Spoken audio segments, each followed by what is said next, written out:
Fuyant un passé sombre, Camilla et son fils tombent sur une ferme tranquille, et dans la vie d'un veuf en deuil qui ouvre sa porte avec une promesse « Vous n'aurez plus jamais soif ». Mais la sécurité a un prix. L'amour sera-t-il suffisant? Pour se battre pour ça? Avant d'entrer dans l'histoire, commentez ci-dessous où dans le monde vous regardez aujourd'hui. Le soleil d'été brûlant a battu Camilla Duarte alors qu'elle se frottait le long de la route de campagne poussiéreuse. Sa gorge était desséchée et ses jambes avaient l'impression de pouvoir céder à tout moment. Mais elle a continué. Elle devait le faire. La femme de 28 ans jette les yeux sur son fils, Matteo, dont la petite main était étroitement saisie dans la sienne. Ses joues étaient rouges et ses lèvres étaient sèches et craquelées. Juste un peu plus longtemps, « Mijo » murmura-t-elle, même si elle ne savait pas à quel point il devrait marcher plus loin. « Nous trouverons de l'eau bientôt. » Ils marchèrent depuis des heures, peut-être même des jours. Le temps était devenu flou depuis qu'ils avaient tout laissé derrière. Camilla a refusé de penser à quoi ou qui il fuyait.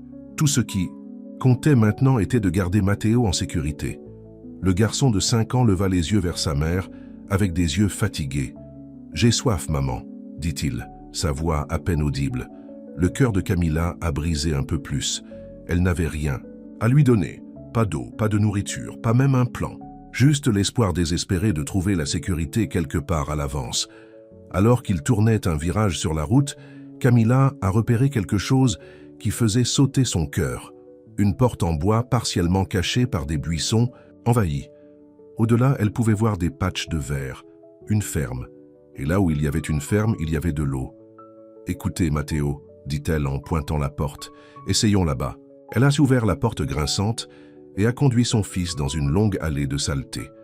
Au loin se trouvait une modeste ferme de 2 étages avec un large porche, de la fumée bouclée de la cheminée malgré la chaleur estivale. À l'approche, les jambes de Camilla ont finalement cédé. Elle coulait à genoux, tenant toujours la main de Matteo. « Restez ici », lui dit-elle en pointant un grand chêne qui a fourni de l'ombre. « Je vais demander de l'aide », rassemblant le peu de force qu'il lui avait laissé. Camilla se leva et tituba à la porte d'entrée. Sa main tremblait en frappant. Pendant un moment, il n'y a pas eu de réponse et la panique a traversé elle. Et si personne n'était à la maison? Et s'ils étaient refusés? Puis la porte s'ouvrit. Un grand homme avec une peau bronchée par le soleil et des yeux sérieux se tenait dans l'embrasure de la porte. Son expression était gardée, presque sévère. Il portait un jean fané et une chemise de travail simple, avec les manches enroulées, révélant de fortes avant-bras marqués de cicatrices d'années de dur labeur. « S'il vous plaît, » dit Camilla, sa voix un murmure désespéré. « Nous avons juste besoin d'eau. » L'homme la regarda devant elle, là où Matteo était assis sous l'arbre, puis de retour à Camilla. Ses yeux ont pris son état épuisé, la saleté sur ses vêtements, la peur dans ses yeux. « Entrez, » dit-il simplement. Puis il a ajouté des mots qui changeraient tout. « Vous n'aurez plus jamais soif. » Lucas Brenner ne savait pas ce qui lui avait fait dire ces mots. Il n'était pas un pour les déclarations dramatiques. En fait, il a à peine parlé à qui que ce soit ces jours-ci. Les voisins de la petite ville à proximité ne le connaissaient que comme cet fermier tranquille qui est resté seul. Celui avec la triste histoire. Il s'écarte pour laisser entrer la femme, puis est passé devant elle jusqu'à l'arbre où le garçon était assis. « Et là, » dit-il à s'agenouiller, « ta maman dit que tu as soif. » Le garçon hocha la tête, regardant. « Lucas avec méfiance. Pouvez-vous marcher un peu plus, juste jusqu'à la maison ?» Lorsque le garçon secoua la tête, Lucas a fait quelque chose qu'il n'avait pas fait depuis des années. Il tendit ses bras. « Puis-je » Après un moment d'hésitation, l'enfant hocha la tête. Lucas le souleva doucement et le transporta dans la maison, où la femme se tenait au milieu de la cuisine, l'air perdu. « Asseyez-vous, » dit Lucas, faisant un geste vers les chaises en bois à la table. Il a posé le garçon dans l'un d'eux. Il a rempli 2 verres d'eau froide du réfrigérateur et les a placés sur la table. Le garçon a attrapé le sien immédiatement, buvant si vite que l'eau renversait sur son menton. « Ralentissez », a averti sa mère, même si elle buvait désespérément. Lucas les regarda un instant, puis se détourna pour leur donner l'intimité. Il s'est occupé au poêle où un pot de ragoût avait mijoté toute la journée. Il n'avait cuisiné pour personne, mais lui-même depuis 3 ans. Pas depuis Sarah, pas depuis le bébé. « Merci », dit la femme après avoir vidé son verre. Je suis Camilla, c'est mon fils, Matteo. Lucas, répondit-il, ne se retournant pas. Lucas Brenner. Nous ne vous dérangerons pas longtemps, a déclaré Camilla rapidement. Nous avions juste besoin de... Vous pouvez passer la nuit, interrompit Lucas, se surprenant autant qu'elle. Il y a une chambre d'hôte à l'étage. Vous semblez tous les deux que vous pouvez utiliser un peu de repos. Les yeux de Camilla s'écarquillèrent. Nous ne pouvions pas imposer. Ce n'est pas une imposition. Lucas a rempli un bol de ragoût et l'a mis sur la table avec une cuillère. Mangez quelque chose. Alors je vais te montrer la pièce. Il ne savait pas pourquoi il les aidait. 3 ans de solitude lui avaient appris à se méfier des liens, de laisser quiconque se rapprocher suffisamment pour lui rappeler ce qu'il avait perdu. Mais quelque chose sur la façon dont cette femme a mis son fils en premier, même lorsqu'elle était clairement au bout de sa corde, avait déclenché quelque chose en lui, quelque chose qu'il pensait être mort avec Sarah et leur enfant à naître. Matteo mangea avidement des morceaux de ragoût dégoulinant sur la table. Sa mère le regardait avec un mélange de soulagement et d'inquiétude dans ses yeux. « Vous ne mangez pas », observa Lucas, hochant la tête au 2e bol qu'il avait placé devant elle. « Je vais bien », dit Camilla, bien que son estomac grognât, bruyamment la trahissant. « Mange », a insisté Lucas. « Quoi que vous couriez, vous ne pourrez pas y faire face si vous vous effondrez de la faim. » La tête de Camilla se glissa. Ses yeux sombres soupçonneurs soupçonnaient. « Qu'est-ce qui vous fait penser que nous fuyons quelque chose ?» Lucas haussa les épaules. Les gens ne se retrouvent pas à pied sur une route arrière au milieu de nulle part, à moins qu'ils ne fuient quelque chose ou quelqu'un. Pendant un moment, il pensait qu'elle pourrait attraper son fils et Bolt. Mais ensuite, ses épaules s'affaissèrent et elle ramassa la cuillère. « Merci », dit-elle encore une fois, sa voix douce, pour ne pas poser de questions. Lucas hocha la tête et se retourna vers le poêle. « Je n'ai pas le droit de poser des questions à personne », a-t-il dit tranquillement. Après avoir mangé, Lucas les a montrés à la chambre d'amis à l'étage. C'était simple. Un lit double avec des draps propres, une petite commode et une chaise à bascule près de la fenêtre, qui ignorait l'arrière de la propriété. La salle de bain est dans le couloir, a-t-il dit. Il y a des serviettes propres dans le placard. Camilla se tenait au milieu de la pièce, semblant à la fois reconnaissante et inconfortable. « Juste une nuit », dit-elle fermement. « Nous serons partis le matin. » Lucas hocha la tête. « Tout ce que vous voulez. » Il les a laissés s'installer et est revenu en bas. Debout dans sa cuisine, il s'est rendu compte que la maison se sentait différente d'une manière ou d'une autre, moins vide. Le bruit de l'eau coulant à l'étage, de petits pas, une question étouffée d'un enfant, ces sons ont éveillé des souvenirs qu'il avait essayé d'enterrer. Sarah riant en peinant la pépinière. Sarah plaçant sa main sur son ventre, enflée pour sentir le bébé donner un coup de pied. Le visage de Sarah pâle et immobile, comme le médecin l'a dit, ces mots terribles. « Je suis désolé. Nous ne pouvions sauver aucun d'entre eux. » Lucas secoua la tête pour le dégager. Une nuit. Il serait parti le matin et les choses reviendraient à la normale. Retour au vide avec lequel il avait appris à vivre. Mais une nuit s'est transformée en 2. Le matin, Lucas a trouvé Camilla dans la cuisine, déjà éveillée. Elle avait fait du café et lavé la vaisselle de la nuit précédente. « Vous n'avez pas à faire ça, a-t-il dit. »« Je veux, répondit-elle. Si nous restons une autre nuit, je dois gagner notre donjon. » Lucas haussa un sourcil. Une autre nuit, Camilla baissa les yeux. « Matteo a de la fièvre, rien de grave, mais je ne pense pas qu'il devrait voyager aujourd'hui. Si c'est trop de problèmes... » « Ça, ce n'est pas le cas, a déclaré Lucas. Il peut se reposer aussi longtemps qu'il en a besoin. Et donc, 2 nuits sont devenues 3. 3 nuits sont devenues 1 semaine. Chaque jour, Camilla a trouvé des moyens d'aider autour de la maison. Elle a préparé des repas qui avaient un goût meilleur que tout ce que Lucas avait mangé au cours des années. Elle a balayé les sols et lavé les fenêtres. Lorsque Lucas est venu des champs, fatigué et sale, elle avait un café chaud en attente. Au début, il parlait à peine au-delà de ce qui était nécessaire, mais progressivement, de petites conversations ont émergé pendant les repas, ou en lavant la vaisselle côte à côte. « Avez-vous toujours été agriculteur ?» demanda Camilla un soir. « Non, répondit Lucas. J'étais ingénieur dans la ville. Je suis revenu ici après la mort de mon père pour vendre l'endroit, mais... » Il s'est arrêté. « Mais tu es resté, termina Camilla pour lui. Lucas hocha la tête. « Cette terre est dans ma famille depuis des générations. Je ne pouvais pas me résoudre à laisser partir. » Il ne lui a pas dit toute la vérité. qu'il avait amené Sarah ici pour ce qui était censé être une visite de week-end, et elle était tombée amoureuse de la ferme, qu'ils avaient prévu d'élever leur enfant ici, loin du bruit et du chaos de la ville, qu'après avoir enterré tous les deux, ils ne pouvaient pas supporter de quitter l'endroit où ils se sentaient le plus proche d'eux. Matteo s'est remis de sa fièvre après quelques jours, mais ils sont toujours restés. Le garçon a commencé à suivre Lucas autour de la ferme, en regardant avec de grands yeux alors qu'il nourrissait les poulets et collectait des œufs, répara des clôtures et s'occupait du potager. « Puis-je aider ?» demanda Matteo un matin alors, que Lucas se préparait à traire la vache célibataire qu'il gardait. Lucas hésita. Il n'était pas habitué aux enfants. Je ne savais pas comment leur parler. Mais le garçon avait l'air si impatient qu'il se retrouvait à hocher la tête. « Avez-vous déjà traire une vache auparavant ?» il a demandé. Matteo secoua la tête, les yeux écarquillés. « Eh bien, le temps que tu as appris. » Lucas lui a montré comment s'asseoir sur les petits tabourets, comment positionner ses mains sur les tétines de la vache, comment serrer doucement mais fermement. Les premières tentatives de Matteo n'ont donné que quelques gouttes. Mais quand il a finalement obtenu un flux constant de lait dans le seau, son visage s'est éclairé d'une fierté que Lucas a ressenti quelque chose de chaud et inconnu dans sa poitrine. « Je l'ai fait !» s'exclama Matteo. « Maman, maman, viens voir !» Camilla est apparue dans la porte de la grange, les regardant avec un sourire qui a transformé son visage fatigué. À ce moment-là, Lucas pensait qu'elle était belle. La pensée l'a surpris, et il détourna les yeux rapidement.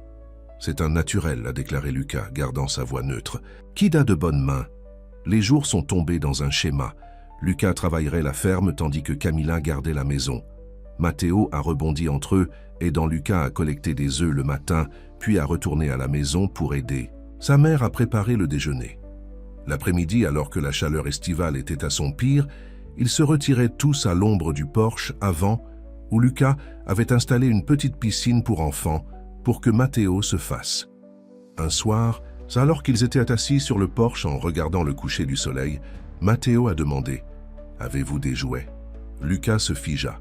Dans le grenier, toujours dans des boîtes, se trouvaient les jouets qu'il et Sarah avaient achetés pour leur bébé.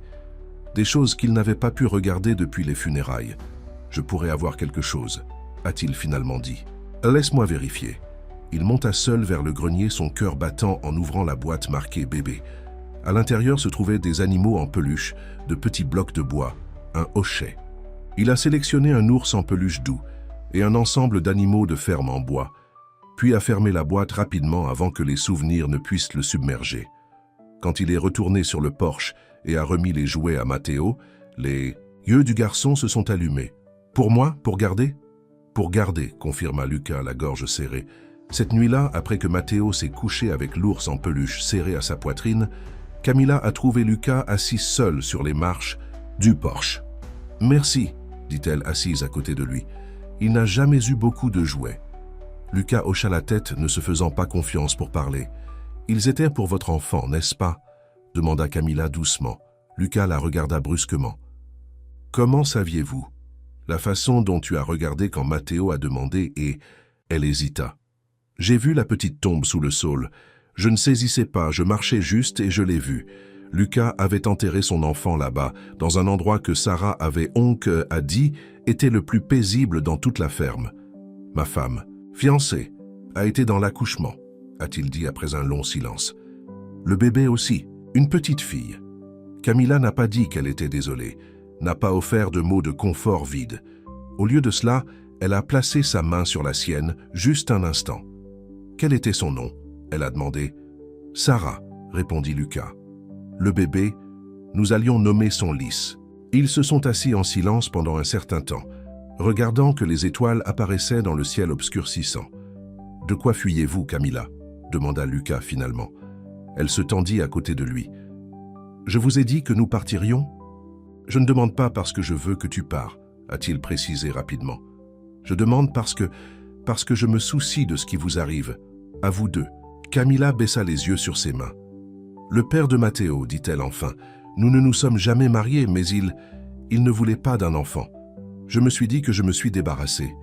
Quand j'ai refusé, il a disparu. » Lucas écouta, sa mâchoire serrée de colère contre un homme qu'il n'avait jamais rencontré. « J'ai élevé Matteo seul pendant 5 ans, a poursuivi Camilla. Puis soudain, Ricardo se présente. Dit qu'il a changé. Veut être père maintenant. Elle rit amèrement. Ce qu'il veut vraiment, c'est me faire du mal pour ne pas avoir fait ce qu'il a dit à l'époque. Il a menacé de retirer Matteo. A dit qu'il avait de l'argent, des liens. Celle ci-dessous ne se rangerait pas du côté d'une mère célibataire occupant 3 emplois. Alors tu as couru. Camilla hocha la tête. Je ne pouvais pas le laisser prendre mon fils. Matteo ne le connaît même pas. Il aurait tellement peur. Sa voix s'est brisée et sans réfléchir, Lucas a mis son bras autour de ses épaules. Elle se raidit d'abord puis se pencha sur lui juste légèrement. « Vous êtes en sécurité ici », a déclaré Lucas.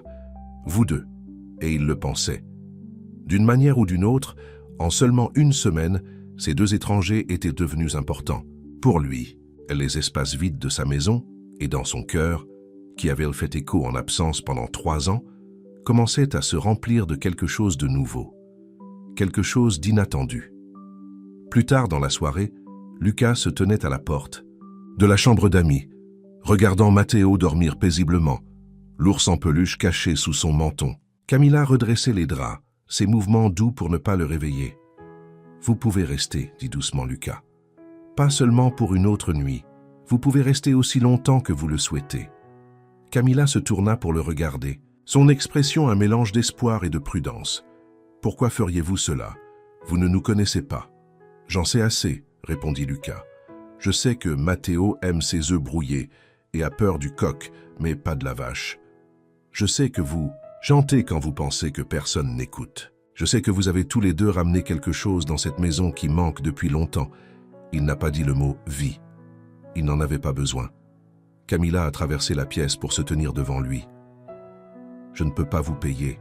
De loyer, a-t-elle déclaré. « Pas encore. Mais je trouverai du travail en ville et... »« Je ne veux pas de ton argent, » interrompit Lucas.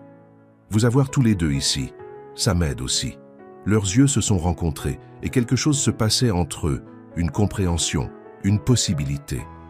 Puis Matteo a remué dans son sommeil et le moment s'est brisé. « Nous resterons, » a déclaré Camilla. Pour l'instant, Lucas hocha la tête, quelque chose comme hope flottant dans sa poitrine pour la première fois en 3 ans. « Bonne nuit, Camilla. »« Bonne nuit, Lucas. » Alors qu'il retournait dans sa propre chambre, Lucas s'est rendu compte que pour la première fois depuis la mort de Sarah, il attendait avec impatience le matin. 2 semaines se sont écoulées depuis que Camilla et Matteo étaient tombés sur la ferme de Lucas Brenner. La chambre d'amis ne se sentait plus temporaire. Camilla avait organisé leurs quelques affaires sur la commode et Lucas avait éliminé un tiroir à utiliser. Les animaux de ferme en bois de Matteo vivaient maintenant sur le rebord de la fenêtre, où le soleil du matin faisait briller leurs couleurs vives. La vie était tombée dans une routine confortable. Lucas se réveillait à l'aube pour commencer ses tâches agricoles. Au moment où il était venu pour le petit déjeuner, Camilla se ferait cuire au café et à la cuisson des œufs. Matteo mettrait la table, son petit visage sérieux avec une concentration, alors qu'il plaçait soigneusement chaque fourchette. « Bonjour », a déclaré Lucas en entrant dans la cuisine, la porte de l'écran claquant derrière lui. Il avait déjà nourri les poulets et collecté les œufs, qu'il a maintenant placés sur le comptoir. « Le matin », répondit Camilla, se détournant. Du poil pour lui sourire. Il y a du café frais. Ces échanges simples étaient devenus le point culminant de la journée de Lucas. Pendant 3 ans, il avait pris le petit déjeuner seul, travaillé seul, terminé chaque jour seul. Maintenant, la maison était à nouveau vivante de voix, de rires et de l'accident occasionnel lorsque Matteo a renversé quelque chose dans son excitation. « Je vais en ville aujourd'hui », a annoncé Lucas en prenant le petit déjeuner. « Besoin de ramasser des fournitures. » Matteo leva les yeux avec impatience. « Puis-je venir, s'il vous plaît ?» Lucas jeta un coup d'œil à Camilla, levant un sourcil en question. Elle hésita. Il n'avait pas quitté la ferme depuis son arrivée. La peur de Ricardo les trouver était toujours là, se cachant sous la surface de leur nouvelle paix. « Je ne sais pas si c'est une bonne idée », a-t-elle dit doucement. Le visage de Matteo est tombé et Lucas sentit un pang inattendu dans sa poitrine à la déception du garçon. « C'est une petite ville », a-t-il dit à Camilla. « Tout le monde connaît. Tout le monde. Si un étranger venait à vous chercher, j'en entendrais parler tout de suite. » Camilla se mordit la lèvre, considérant. Je suppose que nous ne pouvons pas nous cacher pour toujours, a-t-elle admis. Et j'ai besoin de chercher du travail si nous restons. Tu n'as pas... commença Lucas. Oui, je le fais, interrompit fermement Camilla. Je ne dépendrai pas de votre organisme de bienfaisance, Lucas, pas à long terme. Il hocha la tête, respectant sa fierté alors qu'il voulait lui dire que les avoir ici n'était pas une charité. C'était le plus vivant qu'il avait ressenti depuis des années. Nous irons tous, alors, a-t-il dit. Il y a un restaurant en ville qui fait de grands milkshakes. Que dites-vous, Matteo, vous voulez essayer un milkshake au chocolat? Les yeux du garçon s'écarquillèrent. Oui, qu'est-ce qu'un milkshake? Lucas rit, un son qui se sentait toujours rouillé dans sa gorge. Tu es un régal, gamin. 1 heure plus tard, ils se sont empilés dans l'ancienne camionnette de Lucas.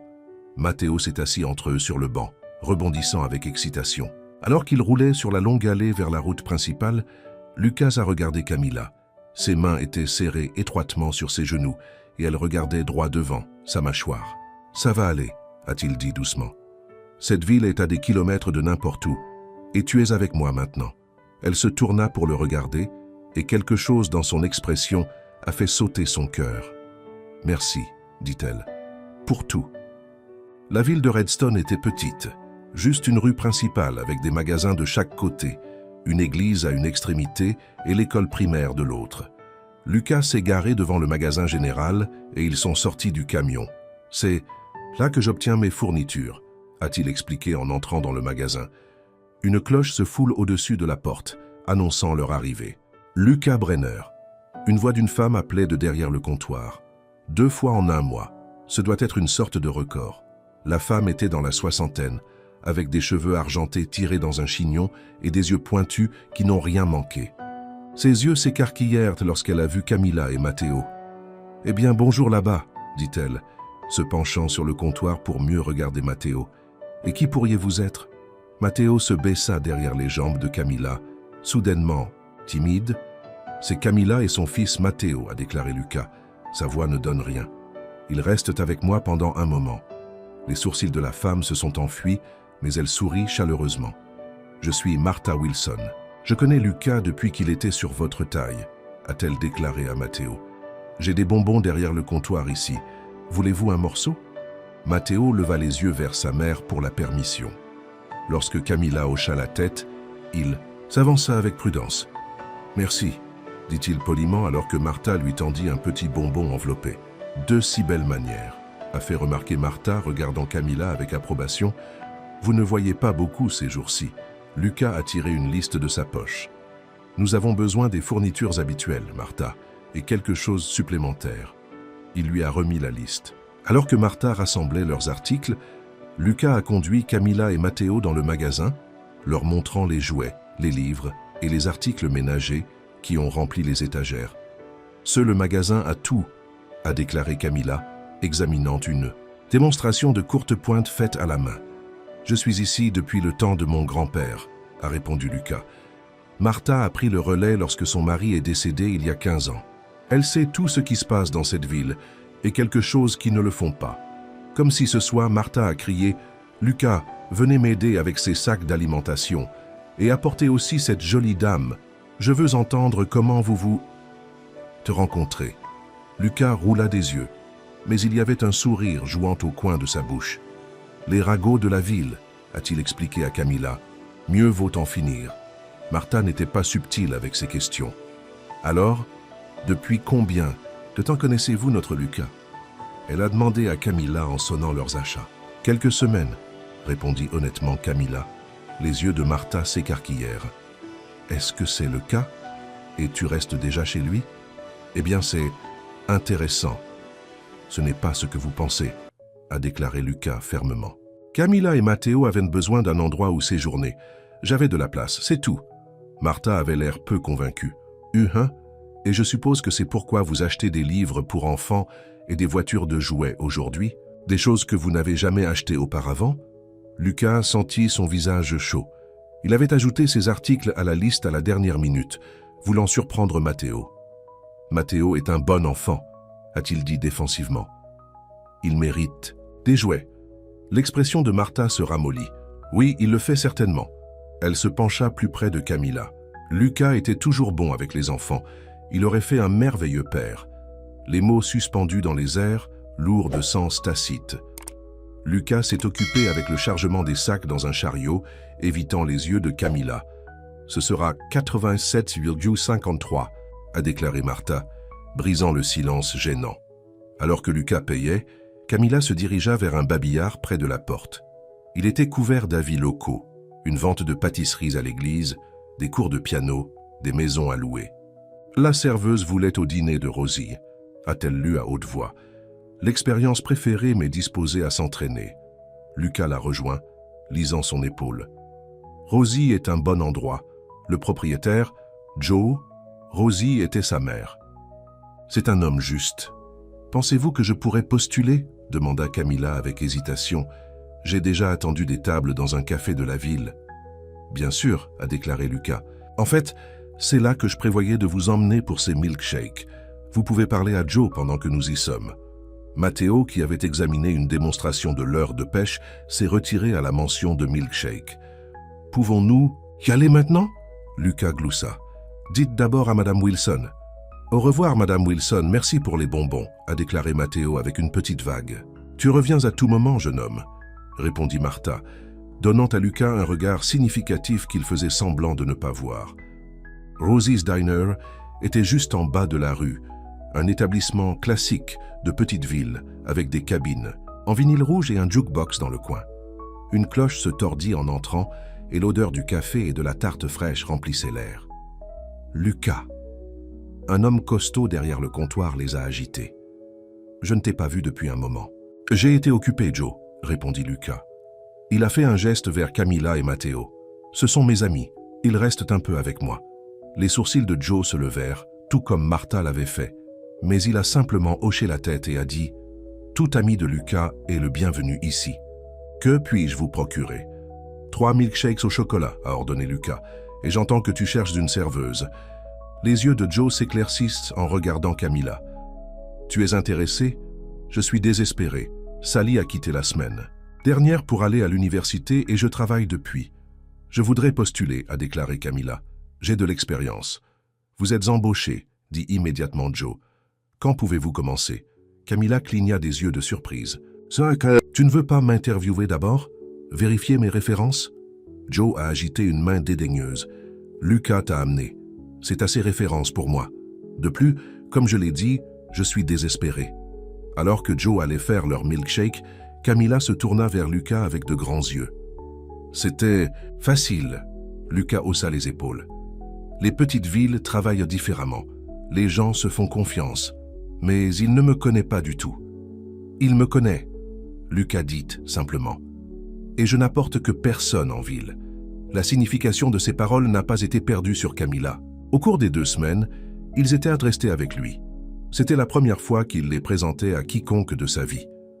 Lorsque les milkshakes sont arrivés, les yeux de Matteo se sont émerveillés avec le grand verre garni de crème, fouettée et d'une cerise.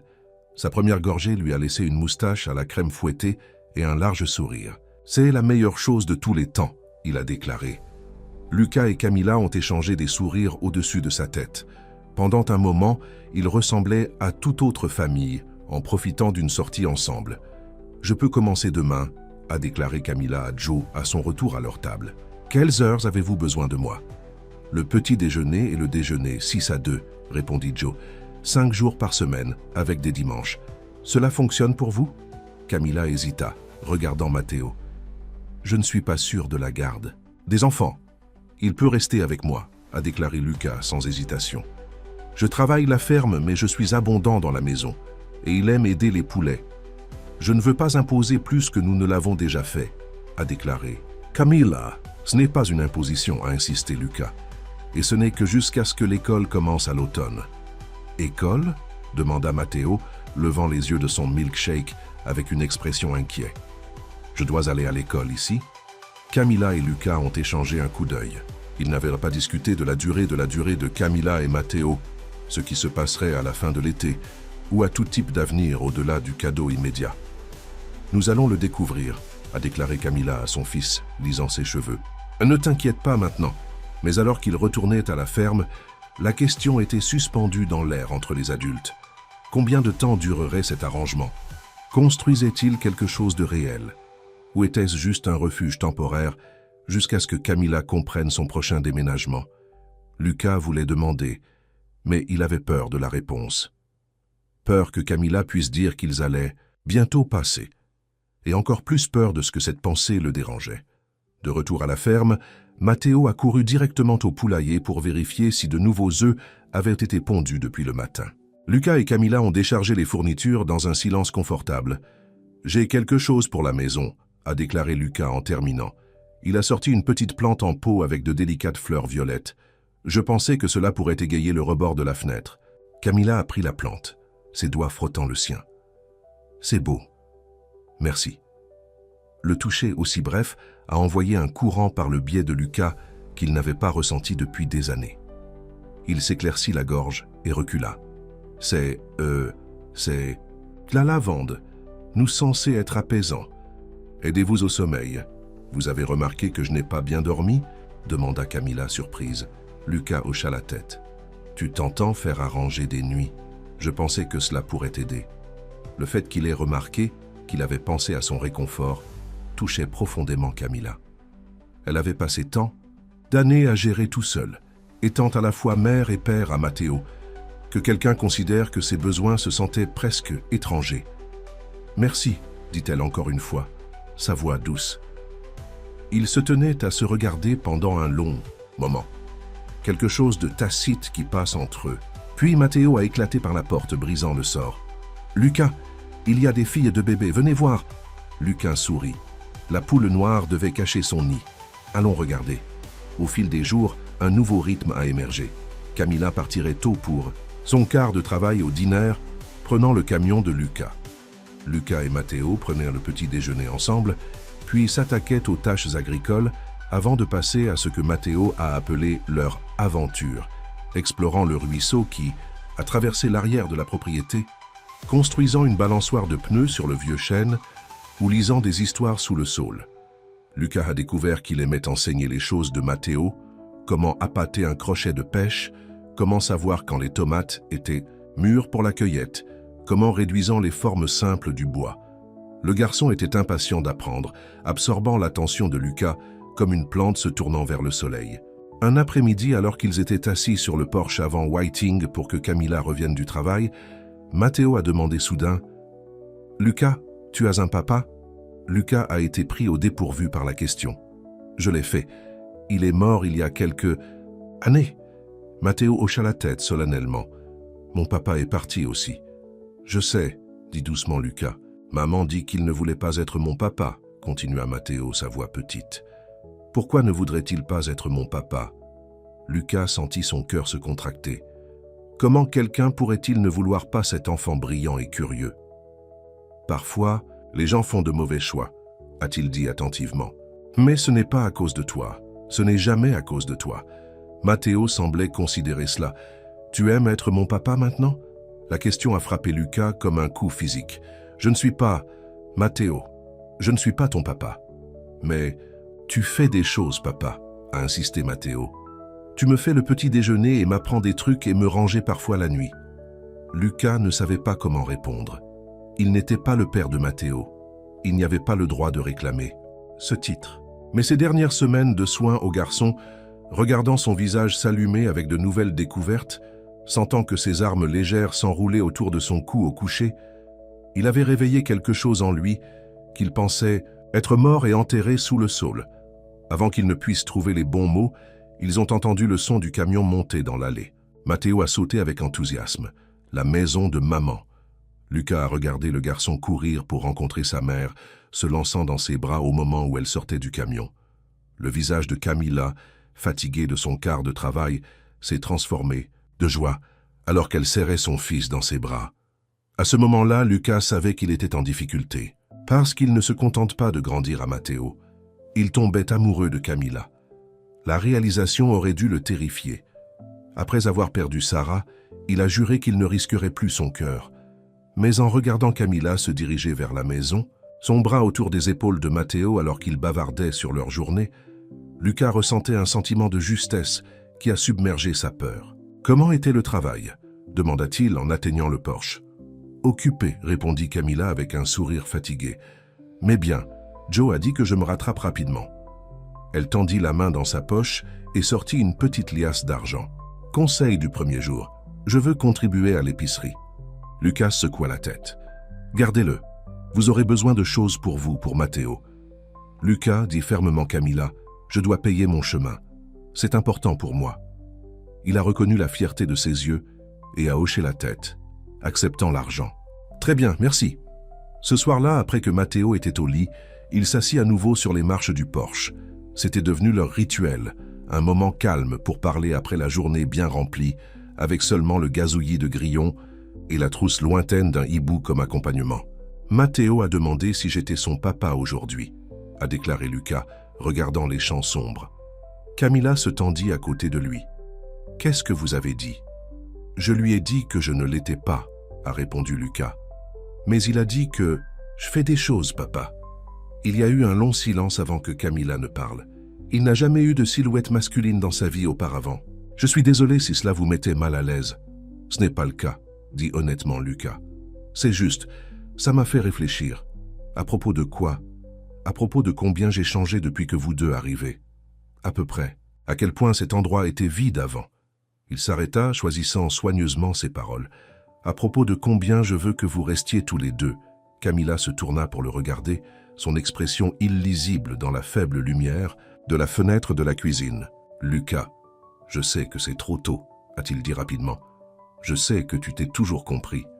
Je ne demande pas de promesses. Je voulais juste que tu saches que tu as une place ici, tous deux, pendant aussi longtemps que tu le veux. » Camilla était silencieuse pendant si longtemps que Lucas pensait qu'il avait dépassé. Mais ensuite, elle tendit la main et prit sa main. Ses doigts se réchauffent contre le sien. « Quand je suis arrivée ici pour la première fois, » dit-elle doucement, « tout ce que je voulais, c'était de l'eau, dans un endroit sûr pour que mon fils se reposte. Je ne m'attendais pas... » Elle s'interrompit, puis essaya à nouveau. « Je ne m'attendais pas à trouver quelqu'un comme toi. » Lucas tourna la main pour s'entrelacer leurs doigts. « Quelqu'un comme moi ? Quelqu'un qui nous voit vraiment. » Sa voix vacilla. « Ça me fait peur, Lucas. À quelle vitesse cet endroit a commencé à se sentir à la maison. »« Pourquoi ça te fait peur ? Parce que les maisons peuvent être perdues, » dit-elle simplement. « Je les ai déjà perdues. » Lucas comprenait alors. Sa peur ne faisait pas que Ricardo les trouve. Il s'agissait de se permettre de vouloir quelque chose de permanent, quelque chose de réel, et de le faire arracher. « Camilla, » dit-il, sa voix basse et sérieuse, « je ne peux pas promettre que rien de mal ne se produira jamais. Mais je peux promettre que tant que je respire, vous et Matteo aurez une place ici. Vous n'aurez jamais soif, ni affamé ou sans abri à nouveau, pas tant que j'aurai quelque chose à dire à ce sujet. » Il n'avait pas voulu faire une telle déclaration. Les mots étaient passés de quelque part au fond de lui, de l'endroit qui avait été gelé depuis la mort de Sarah, mais qui déjetait maintenant, douloureusement mais sûrement, chaque jour. Camilla et Matteo restaient. La main libre de Camilla s'est levée pour toucher son visage, ses doigts retraçant la ligne de sa mâchoire. « Je te crois, » murmura-t-elle. Lucas n'aurait pas pu dire qui a déménagé en premier. Tout ce qu'il savait, c'est que soudain, ses lèvres étaient sur la sienne. Douce et hésitante au début, puis avec une certitude croissante, il leva sa main pour bercer la tête, se perdant dans la douceur du baiser, dans la justesse de la tenir près. Quand ils se sont finalement séparés, les yeux de Camilla brillaient au clair de lune. « Je ne cherchais pas ça, » a-t-elle déclaré. « Pour toi, moi non plus, a admis Lucas. Mais nous y voilà. Ils auraient pu embrasser à nouveau, auraient pu s'asseoir là à parler jusqu'à l'aube, mais la sonnerie du téléphone à l'intérieur de la maison les a surpris. » Lucas fronça les sourcils. Personne n'a appelé cela tard, à moins que ce ne soit une urgence. Il se leva, aidant Camilla sur ses pieds, et ils sont entrés ensemble. « Bonjour » dit Lucas, ramassant le récepteur. La voix à l'autre extrémité était familière.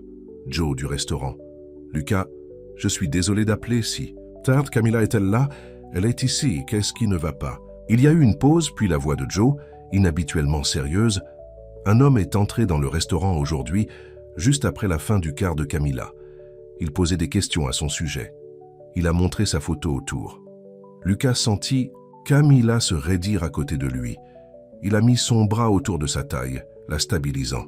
« À quoi ressemblait-il » demanda Lucas, bien qu'il connaissait déjà la réponse. Grand et cher costume, type de ville. A dit qu'il était son ex et avait besoin de la retrouver et de la retrouver. La prise de Lucas sur le téléphone s'est resserrée. « Qu'est-ce que tu lui as dit ?»« Rien, » dit fermement Joe. « Nous prenons soin des nôtres à Redstone, mais Lucas, il semblait déterminé. A dit qu'il ne quittait pas la ville avant de les trouver. Après avoir raccroché, Lucas s'est tourné vers Camilla. Son visage était devenu pâle, les yeux écarquillés de peur. « C'est lui, » murmura-t-elle. « Ricardo nous a trouvés. »« Il ne vous a pas encore trouvé, » a déclaré Lucas, sa voix durement avec résolution.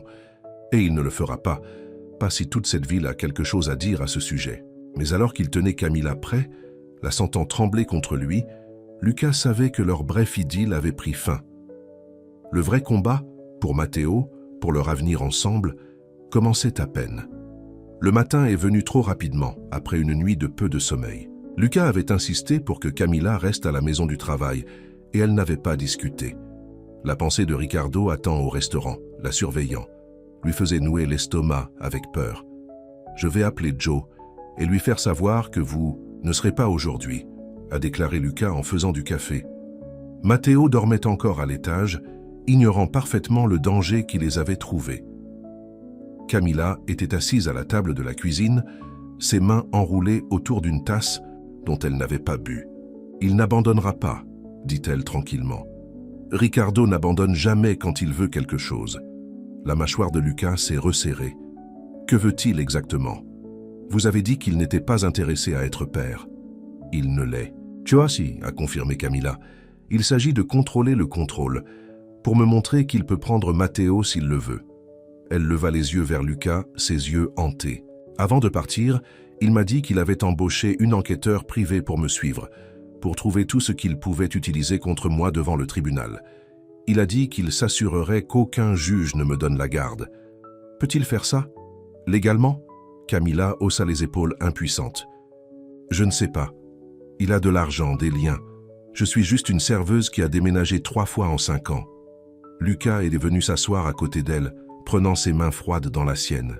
« Écoute-moi. Il ne prend pas Matteo. Je ne laisserai pas cela se produire. » La détermination féroce dans sa voix a donné le courage de Camilla. Dans ses relations précédentes, les hommes avaient fait des promesses qu'ils n'avaient jamais tenues. Mais Lucas était différent. Quand il a dit quelque chose, il le pensait. « Que faisons-nous » elle a demandé. « D'abord, j'appelle Joe, puis Martha, puis le shérif. » Lucas lui serra les mains. « Comme je l'ai dit hier soir, cette ville s'occupe de elle-même. Et vrai ou non, vous et Matteo faites partie de cette ville maintenant. » À midi, le mot s'était propagé dans Redstone. L'étranger dans le costume coûteux demandant Camilla séjournait dans le seul motel de la ville. Il avait de nouveau visité le restaurant pour le petit déjeuner, posant plus de questions. Il avait montré des papiers qui semblaient officiels. À tous ceux qui auraient l'air Joe avait appelé pour leur dire qu'il n'avait rien dit. Mais Ricardo avait quitté sa carte de visite. « Avocate en droit », a-t-il dit sous son nom, avec une adresse dans la ville. Le shérif Miller est passé après son départ, a rapporté Joe. A demandé à voir la carte, a dit qu'il le vérifierait. Lucas a rythmé la cuisine en attendant des nouvelles. Matteo, ramassant l'attention, était inhabituellement silencieux, restant près de sa mère et jetant des regards inquiets sur Lucas. « Quelque chose ne va pas ?» demanda le garçon finalement. « Ai-je fait quelque chose de mal ?»« Non, Mijo », lui assura Camilla, le tirant sur ses genoux. « Vous n'avez rien fait de mal. Maman a juste besoin de rester à la maison aujourd'hui. »« Allons-nous partir ?» demanda Matteo, sa voix petite. La question était suspendue dans les airs. Camilla a regardé Lucas, incertain comment répondre. « Non », dit fermement Lucas. « C'est votre maison maintenant, vous deux. Nous ne courons plus. Le téléphone a sonné, ce qui les fait tous sauter. » Lucas y répondit, son expression sombre. « Le shérif Miller », dit-il en hochant la tête à Camilla. « Qu'avez-vous découvert ?» Lucas a écouté un long moment, son visage s'assombrissant. Quand il a raccroché, il se tourna vers Camilla. « Les papiers sont réels », a-t-il déclaré. « Ricardo. Diaz a demandé des droits de paternité dans la ville. Il y a une audience prévue pour le mois prochain. » Le shérif Miller dit « Il dit que Ricardo a le droit légal de voir Matteo. » Les bras de Camilla se resserrèrent autour de son fils. « Non, murmura-t-elle. Il ne peut pas. Le shérif vient ici, a poursuivi Lucas. Il veut nous parler tous les deux, expliquer la situation. Juridique. » Matteo regarda les deux ans entre eux, confusion sur son petit visage. « Qui vient me voir ?» Camilla ferma brièvement les yeux, rassemblant sa force. « Matteo, tu te souviens quand je t'ai parlé de ton père? L'homme qui est ton père, mais qui ne vit pas avec nous ?» Matteo acquiesça lentement. « Tu as dit qu'il ne voulait pas être mon papa. C'est vrai, mais maintenant il dit qu'il veut te rencontrer. Pourquoi ?» Le front de Matteo se fronça. « Je ne veux pas le rencontrer. Je veux rester avec toi et Lucas. » Le cœur de Lucas se serra aux paroles du garçon. En quelques semaines, il venait aimer cet enfant comme s'il était le sien. La pensée de Ricardo l'emmener était insupportable. « Personne ne vous emmène », prometta Lucas, à genoux à côté de la chaise de Camilla pour regarder Matteo dans les yeux. « Peu importe ce qui se passe, vous et votre maman restez ici. » Le son d'une voiture à venir dans l'allée a mis fin à la conversation. Lucas est allé à la fenêtre et a vu la voiture de patrouille du shérif Miller s'arrêter. « Restez à l'intérieur », a-t-il déclaré à Camilla. « Je vais lui parler d'abord. » Le shérif Tom Miller était dans la cinquantaine, avec des cheveux gris et le visage altéré d'un homme qui avait passé sa vie à l'extérieur. Il était shérif du comté de Redstone depuis 20 ans et avait connu Lucas depuis qu'il était un garçon. « Lucas », dit-il avec un signe de tête alors que Lucas le rencontrait sur le porche. « Toute une situation que vous avez ici. »« Tom », répondit Lucas. « Que pouvez-vous me dire ?» Le shérif soupira. « L'homme, le nom est Ricardo Diaz. Il est avocat de la ville, spécialisé dans le droit de la famille. Les papiers qu'il porte sont légitimes. Il a demandé des droits de paternité il y a 3 mois. Lorsque Camilla ne s'est pas présentée à l'audience préliminaire, le juge a rendu une ordonnance l'obligeant à produire l'enfant. Elle ne connaissait aucune audience, a protesté Lucas. Elle n'a jamais reçu de papier. C'est ce que je pensais, a déclaré Tom. Mais cela ne change pas la situation juridique. Monsieur Diaz a une ordonnance du tribunal, Lucas. Il a le droit de voir son fils. Les mains de Lucas se recroquevillèrent dans les poings. Il les a abandonnés. Je n'ai jamais payé un centime en pension alimentaire pour enfants. Maintenant, il veut soudain jouer à papa? Je vous dis juste comment c'est légalement, a déclaré. Tom, hors du disque, il baissa la voix. Je n'aime pas l'homme. Quelque chose à son sujet ne s'assoit pas avec moi. Mais mes mains sont liées. Il n'a enfreint aucune loi. Que se passe-t-il maintenant? Demanda Lucas. Il veut voir le garçon demain. J'ai réussi à le convaincre de me laisser arranger, plutôt que de sortir ici. Lucas hocha la tête, reconnaissant pour cette petite protection. Merci, Tom. Ne me remerciez pas encore, a averti le shérif. Ce n'est que le début. Si Camilla veut se battre pour la garde complète, elle aura besoin d'un bon avocat et de beaucoup de preuves que Diaz est un père inapte. Il s'arrêta.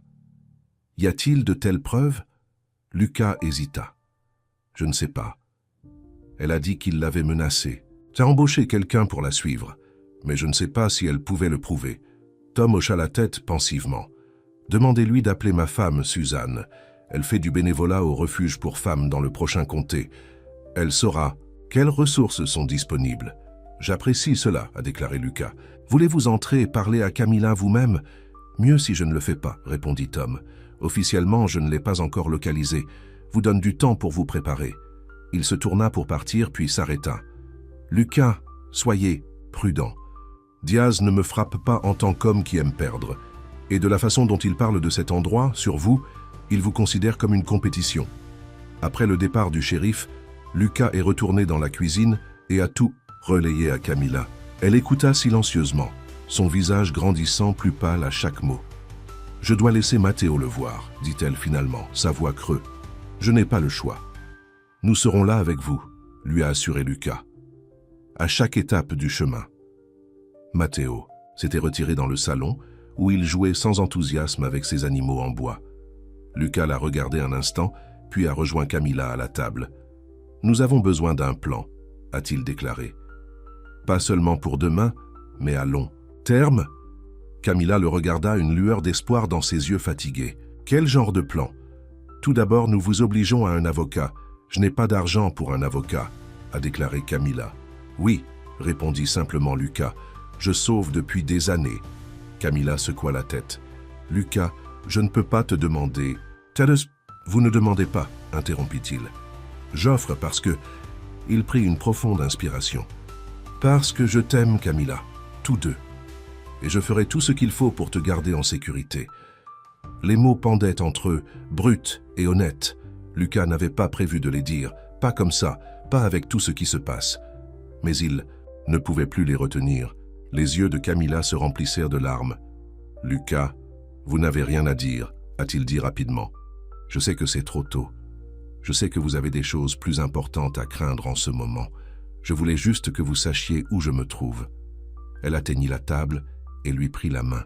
« Ce n'est pas trop tôt, dit-elle doucement. Je pense que je suis tombé amoureux de toi depuis le jour où tu as ouvert ta porte et j'ai dit que je n'aurais plus soif. » Lucas sentit quelque chose de serré dans sa poitrine desserrée.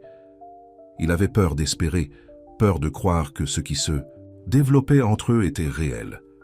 Maintenant, même avec la menace de Ricardo imminent, il s'est permis d'imaginer un avenir, les trois togetteurs, dans cette ferme qui s'était déjà sentie si vide. « Ensuite, nous nous battons, » dit-il en serrant la main. Ensemble.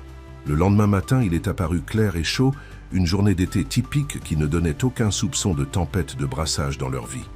Ils avaient décidé de rencontrer Ricardo au bureau du shérif en ville, un endroit neutre où Tom Miller pourrait être présent. « Tu es jolie, maman, » dit Matteo alors que Camilla se brossait les cheveux. Elle avait mis sa meilleure robe, une simple robe de soleil bleu qu'elle avait apportée avec elle quand ils s'enfuisent. « Merci, Mijo, » répondit-elle, forçant un sourire. « Tu as l'air très beau aussi. » Lucas avait aidé Matteo à s'habiller dans un jean propre et une chemise boutonnée. Le garçon était solennel, ressentant l'importance de la journée, même s'il ne le comprenait pas pleinement. « Dois-je l'accompagner » demanda Matteo en conduisant en ville. « Avec cet homme ? Non, » dit fermement Camilla. « Tu vas juste le rencontrer. Parlez-lui un peu. Lucas et moi serons là tout le temps. » Matteo hocha la tête, semblant soulagé. Il tendit la main vers la main de Lucas sur le siège, et Lucas lui a donné une pression rassurante. Le bureau du shérif était un petit bâtiment en briques dans le centre de la ville. À l'approche, Lucas a repéré une voiture noire élégante garée à l'extérieur. Rien comme les camions pratiques et les voitures modèles plus anciennes que la plupart des résidents de Redstone conduisaient. « C'est à lui » dit Camilla, sa voix serrée. « Je le reconnais partout. » Lucas a garé le camion puis est venu pour aider Camilla et Matteo à sortir. Avant d'entrer à l'intérieur, il s'est agenouillé pour être au niveau des yeux avec Matteo. « Tu te souviens de ce dont nous avons parlé ?» il a dit. « Tu n'as pas besoin d'avoir peur. Ta maman et je ne laisserai rien de mal se produire. » Matteo hocha la tête courageusement. « Je sais. Tu aimais Lucas. » La phrase simple, parlée avec une confiance complète, a renforcé la détermination de Lucas. Il se leva et prit la main de Camilla et ensemble, ils sont entrés dans le bureau du shérif. Ricardo Diaz était exactement comme Camilla l'avait décrit. Un peu, habillé de manière intensive, avec un sourire qui n'a jamais atteint ses yeux. Il se tenait quand ils sont entrés, son regard se déplaçant de Camilla à Matteo, ignorant complètement Lucas. « Il y a mon garçon, » dit-il, sa voix lisse en soie. « Tu as tellement grandi, Matteo. » Matteo a pressé plus près de Camilla, à moitié se cachant derrière ses jambes. Le shérif Miller, assis derrière son bureau, fait signe aux chaises disposées devant lui. « Monsieur Diaz, comme nous l'avons discuté, ce n'est qu'une première réunion. Madame Duarte a accepté de vous laisser parler avec votre fils pendant 15 minutes, avec son présent. » Le sourire de Ricardo se resserra. « Bien sûr, et qui est-ce » Il a finalement reconnu Lucas avec un coup d'œil dédaigneux. « C'est Lucas Brenner » a déclaré Camilla, sa voix plus forte que Lucas ne l'avait prévu. C'est une partie importante de nos vies maintenant. Je vois. Le ton de Ricardo était froid. Eh bien, je suis sûr que Monsieur Brenner ne se dérangerait pas d'attendre dehors pendant que je parle avec ma famille. En fait, ça me dérangerait, a déclaré Lucas uniformément. Matteo m'a demandé de rester. Les yeux de Ricardo se plissèrent, mais avant qu'il ne puisse s'y opposer, le shérif Miller a parlé. Monsieur Brenner reste. Ce sont les conditions que Madame Duarte a acceptées. Avec un signe de tête serrée, Ricardo a tourné son attention vers Matteo. « Bonjour Matteo, tu sais qui je suis ?» Matteo leva les yeux vers sa mère, qui a hoché la tête avec encouragement. « Maman dit que tu es mon père, » dit-il tranquillement. « C'est vrai, » répondit Ricardo, son sourire s'élargissant. « Et je te cherche depuis très longtemps. J'ai une grande maison dans la ville, avec une piscine et une chambre juste pour toi. Airiez-vous ça? Votre propre chambre avec beaucoup de jouets ?» Matteo fronça les sourcils. « J'ai une chambre chez Lucas, et il a fait de moi une balançoire de pneus. » Le sourire de Ricardo vacilla. « Eh bien, je peux vous acheter un swing beaucoup plus grand, et un vélo et des jeux vidéo et tout ce que vous voulez. » « Matteo n'a pas besoin d'être soudoyé, Ricardo, » dit Camilla, sa voix serrée. « Il a 5. 15, il a besoin de stabilité et d'amour, pas de choses matérielles. » Ricardo l'a ignoré en se concentrant sur Matteo. « Je vous ai apporté quelque chose, » a-t-il dit, atteignant la poche de sa veste. Il a sorti une petite boîte et l'a tenue. « Un cadeau. » Matteo regarda tout sa mère à nouveau et quand elle a hoché la tête, il s'avança pour prendre la boîte. À l'intérieur était un smartphone élégant, clairement cher. « Maintenant, tu peux m'appeler à tout moment, » a expliqué Ricardo. « J'y ai déjà programmé mon numéro. »« Il est trop jeune pour un téléphone, » a protesté Camilla. « Pas pour. »« Celui-ci, » répliqua Ricardo. « Il est spécialement conçu pour les enfants. »« Très sûr. » Il sourit à Matteo. « Aimez-vous » Matteo a tenu le téléphone avec incertitude. « Merci, dit-il, parce que sa mère lui avait appris à être poli. » Mais il n'y avait aucune excitation dans sa voix. Le reste des 15 minutes s'est écoulé de manière similaire. Ricardo a posé des questions à Matteo sur l'école, ses aliments préférés, ses passe-temps, des choses basiques qu'un père devrait savoir mais que Ricardo n'avait jamais pris la peine d'apprendre. Matteo a répondu poliment mais brièvement, clairement inconfortable. Lorsque le shérif Miller a annoncé que le moment était passé, Ricardo se tenait. « Je voudrais planifier des visites régulières, » a-t-il dit. Toute prétention de chaleur disparut de sa voix. « Et je m'attends à une pleine conformité à l'ordonnance du tribunal, Camilla. L'audience est dans 3 semaines. Je resterai en ville jusque-là. »« Nous serons là, » répondit Camilla, sa main protectrice sur l'épaule de Matteo. « Avec notre avocat, » a ajouté Lucas. Les yeux de Ricardo clignotèrent de colère. « Cela ne vous concerne pas, Brenner. C'est entre moi et la mère de mon enfant. Tout ce qui concerne Camilla et Matteo me préoccupe, » a déclaré Lucas. Debout. Ricardo se rapprocha, baissant sa voix pour que seul Lucas puisse entendre. « Profitez de jouer à la maison pendant que vous le pouvez. Quand j'aurai fini, ils rentreront tous les deux avec moi où ils appartiennent. » Avant que Lucas puisse répondre, le shérif Miller s'est déplacé entre eux. « C'est suffisant pour aujourd'hui, messieurs.